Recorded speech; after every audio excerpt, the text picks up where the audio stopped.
એક તરફ સરકાર રાજ્યમાં કાયદો વ્યવસ્થાની સ્થિતિના મજબૂત દાવાઓ ઠોકે છે, તો બીજી તરફ સામાન્ય ખેડૂત પોતાના જ ખેતરમાં તેને કામ કરવું ક્યાંક ભારે પડી રહ્યું છે. વાત કોઈ જૂની અદાવતની નથી, વાત કોઈ કરોડો રૂપિયાની પ્રોપર્ટીની પણ નથી, પણ વાત છે માત્ર એ સરકારી કામમાં સહકાર આપવાની. અને એ સહકાર આપવાની સજા એક પાટીદાર ખેડૂતને કેવી મળી અને ત્યારબાદ સિસ્ટમ અને રાજકીય વેગનો દુરુપયોગ કેવો થયો તેની વાત કરશું આ વિડીયોમાં. નમસ્કાર, આપ જોઈ રહ્યા છો નિર્ભય ન્યૂઝ. હું છું આપની સાથે પ્રથમ મોદી. ભાવનગર જિલ્લાના ઘોઘા તાલુકાના બામણિયા ગામે તારીખ 30મી જુલાઈ 2026નો દિવસ ગામમાં સર્વે નંબર 23-1ની જમીન રાકેશ બોરસરિયા અને તેમના પરિવારની માલિકીની છે. રોજક્રમ મુજબ રાકેશભાઈના પિતા મનનજીભાઈ પોતાની વાડીએ ખેતી કામ માટે ગયા. વિવાદનું મૂળ એટલું કે બાજુના ખેતરમાં સરકારી માપણીનું કામ ચાલી રહ્યું છે. મનનજીભાઈએ એક જાગૃત નાગરિક તરીકે માપણી કરવા આવેલા સરકારી અધિકારીઓને તેમના માપણીના સાધનો પોતાની જમીનમાં મૂકવા દીધા. બસ આટલી જ વાત. પણ આટલી સામાન્ય વાત આસપાસના કેટલાક તત્વોને એટલી બધી ખૂચી ગઈ કે 15-20 જેટલા શખ્સોનું એક ટોળું મનજીભાઈ પાસે પહોંચી ગયું અને વૃદ્ધ ખેડૂત સાથે બેફામ ગેરવર્તન કરવામાં આવ્યું, તેને ગાળાગાળી કરવામાં આવી. અને જ્યારે પિતા સાથે આ ગેરવર્તન થઈ રહ્યું હતું ત્યારે તેની જાણ તેમના પુત્ર રાકેશભાઈને થાય છે. ત્યારે કોઈ પણ દીકરો કરે કે રાકેશભાઈ પોતાના કેટલાક સાથીદારો સાથે પિતાની મદદે વાડી તરફ નીકળે છે, પર તેમને ક્યાં ખબર હતી રસ્તામાં મોત તેમનું ઇંતજાર કરી રહ્યું છે. વાડી પહોંચે પહેલા જ 15-20 લોકો એક હથિયારધારી ટોળાએ રસ્તા વચ્ચે તેમની ગાડીને આંતરી લીધી અને કોઈ પણ સામાન્ય ઝઘડો નહોતો, એક સુનિયોજિત ઘાતકી હુમલો હતો.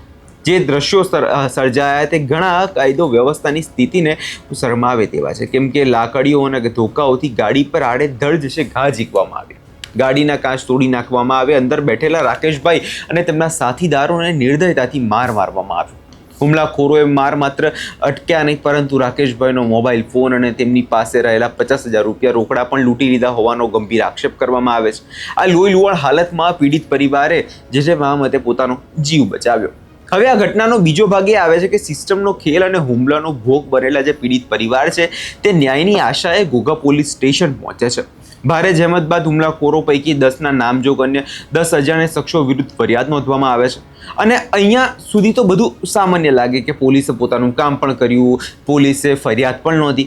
પણ અહીંયા અસલી મામલો ત્યારે ગરમાય છે કે ફરિયાદના નોંધાયા બાદ જે લોકોએ હુમલો કર્યો, જેમણે ત્યાં સરકારી કામ માટે જમીન માપણીનો વિવાદ કર્યો, તે કથિત રીતે રાજકીય વેગનો તેમણે ઉપયોગ કર્યો. અને રાજકીય દબાણનું પરિણામ એ આવ્યું કે ઘટનાના બીજા જ દિવસે એટલે કે 31 જુલાઈના રોજ જે હુમલાનો ભોગ બન્યા હતા, જેમને માર પડ્યો તેવા રાકેશભાઈને અન્ય 3 લોકો સામે એક ખોટી સામી ફરિયાદ દાખલ કરી દેવામાં આવે છે. આ કેવો ને આ કેવી પોલીસની તપાસ, જ્યાં ભોગ બનનારા જ આરોપી બનાવી દેવામાં આવે. રાજકીય આગાઓના ઈશારે જો પોલીસ કામ કરતી હોય તો સામાન્ય ખેડૂતને ન્યાય માંગવા હવે ક્યાં જવું? આ અન્યાય સામે હવે આખો પાટીદાર સમાજ જે છે મેદાને ઉતરી ગયો છે. એક ખેડૂત પરિવાર પર થયેલા અત્યાચાર અને ત્યારબાદ નોંધાયેલી ખોટી ફરિયાદના વિરોધમાં પાટીદાર સમાજના આગેવાનો મોટી સંખ્યામાં એકઠા થયા અને ભાવનગરના એસપી અને જિલ્લા કલેક્ટરને આવેદન આપ્યું છે. સમાજની માંગ સ્પષ્ટ છે કે પીડિત પરિવારને તાત્કાલિક ધોરણે પૂરતી પોલીસ સુરક્ષા આપવામાં આવે.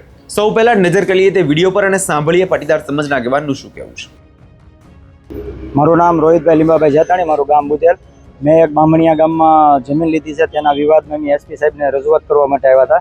અમારી ઉપર જે મારી નાખવાની ધમકી અને ટાંટિયા ભાંગી નાખવાની કલમો અમે લગાડી અને એમની સામે જે અરજી અમારી પર જે ખોટી કરી એ એસપી સાહેબને અમે રજૂઆત કરવા માટે આવ્યા હતા કે અમને અમારી જાનનું જોખમનું શું એમાં અમને ધમકી જે આપી છે. મહાવીરભાઈ રાવ કરીને છે બામણિયા ગામના, એમના દ્વારા અમારી ઉપર ખોટી મારી ઉપર ફરિયાદ કરી અને હામી કલમો ખોટી લગાડી છે. એની માટે મેં એસપી સાહેબને રજૂઆત કરવા માટે આવ્યા.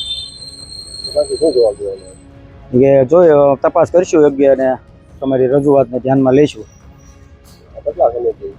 આ 3-4 દી પહેલાં 30 તારીખે બનાવ બન્યો અને આરોપીને હજી જામીન આપી દીધા છે, પકડ્યો નહીં ને સીધો જામીન લઈને મારી ઉપર સામે ફરિયાદ કરવામાં આવી છે.